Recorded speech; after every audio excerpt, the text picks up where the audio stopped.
Hi mga kaalaga, pinakilala ko nga po pala sa inyo si Almira. Ito po ang aking bagong inahin ngayon. Siya po, kabibili ko lang po. Ano na po siya, inahin na po siya na nabili ko. Ngayon po, ayaw niya kumain. Ayaw niya uminom ng tubig. Ayaw niya uminom ng tubig. Ayaw niya pagkain niya, tsaka yung tubig niya. Yan yung tubig niya, nilagyan ko pa sana ng vitamins kasi nga ayaw niya kumain. Ngayon, nalaman ko, kaya pala ayaw niya kumain kasi nga nag-hit pala siya ngayon. Yan. Ang ugali pala niya, hindi siya kakain, di rin inom ng tubig pag nag-hit. Kaya kailangan niya, ito yung kanyang mga sintomas pala pag pag naghihit na yung baboy na to. Kasi wala siyang kahit anong sintomas sa katawan na makikita mo na naglalandi na siya.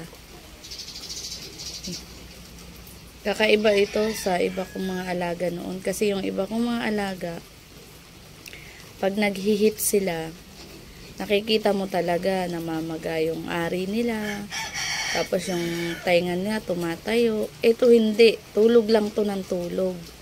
Kung hindi ka mahilig mag-obserba, hindi mo namamalayan. Naghalalandi na pala.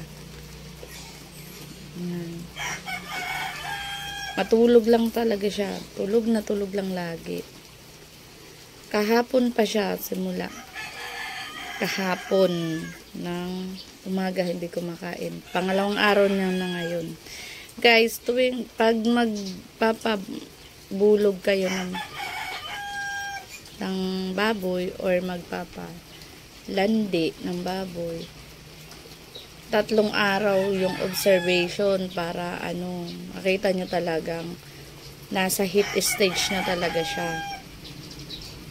Kasi pag 4, lagpas na yun. Pag 2, minsan hindi na nabubuuhan. Pag lagpas or bago, dapat daw tama lang yung pinaka oras ng heat niya. Kaya hindi siya pwedeng lumagpas at hindi rin siyang pwedeng kumulang. Yan, ganyan lang po yan. Yan. Naglalandi lang, tumatayo yung mga niya. Ganyan lang yan. Maghapon siya sa ganyan. Thank you guys. Thank you for watching.